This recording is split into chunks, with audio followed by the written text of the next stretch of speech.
ಕನ್ನಡಕ್ಕೆ ಅನಂತಕುಮಾರ್ ಹೆಗ್ಡೆ ಜೊತೆಗೆ ಮತ್ತೊಂದು ಹೆಸರು ಕೇಳಿ ಬಂದಿರೋದು ಆಶ್ಚರ್ಯಕ್ಕೆ ಕಾರಣವಾಗಿರೋದು. ಹಾಲಿ ಸಂಸದರ ಹೆಸರಿನ ಜೊತೆಗೆ ಜಿಜಿ ಹೆಗ್ಡೆ ಹೆಸರು ಪ್ರಸ್ತಾಪ ಆಗಿರೋದು ಏನಕ್ಕೆ ಅನ್ನುವಂಥದ್ದು. ಅಂತಿಮವಾಗಿ ಉತ್ತರ ಕನ್ನಡ ಕ್ಷೇತ್ರಕ್ಕೆ ಎರಡು ಹೆಸರುಗಳು ವರಿಷ್ಠರ ಬಳಿಗೆ ಹೋಗಿವೆ.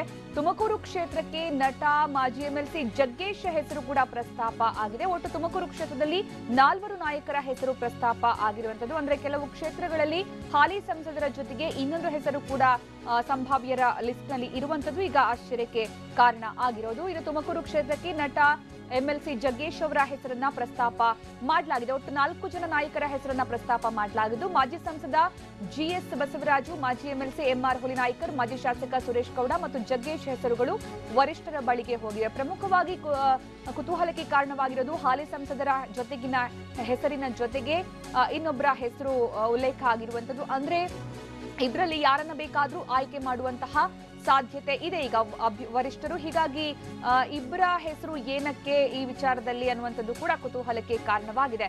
ಪ್ರಮುಖವಾಗಿ ಅದರಲ್ಲೂ ಕೂಡ ಉತ್ತರ ಕನ್ನಡ ವಿಚಾರಕ್ಕೆ ಸಂಬಂಧಪಟ್ಟಂತೆ ಅನಂತಕುಮಾರ್ ಹೆಗ್ಡೆ ಅಥವಾ ಜಿಜಿ ಹೆಗ್ಡೆ ಅನ್ನುವಂತಹ ಹೆಸರು.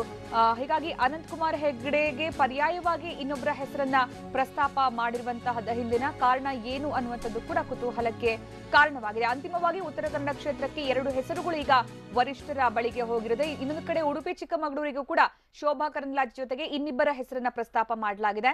ಮಾಜಿ ಸಚಿವ ಡಿಎನ್ ಜೀವರಾಜ್ ಹಾಗೆ ಮಾಜಿ ಸಂಸದ ಜಯಪ್ರಕಾಶ್ ಹೆಗ್ಡೆ ಅವರ ಹೆಸರು ಕೂಡ ಇದೆ. ಈ ಎಲ್ಲ ಹೆಸರು ಇರುವ ಪಟ್ಟಿ ಹೊತ್ತು ಬಿಎಸ್ವೈ ಈಗ ದೆಹಲಿಗೆ ತೆರಳಿದ್ದಾರೆ.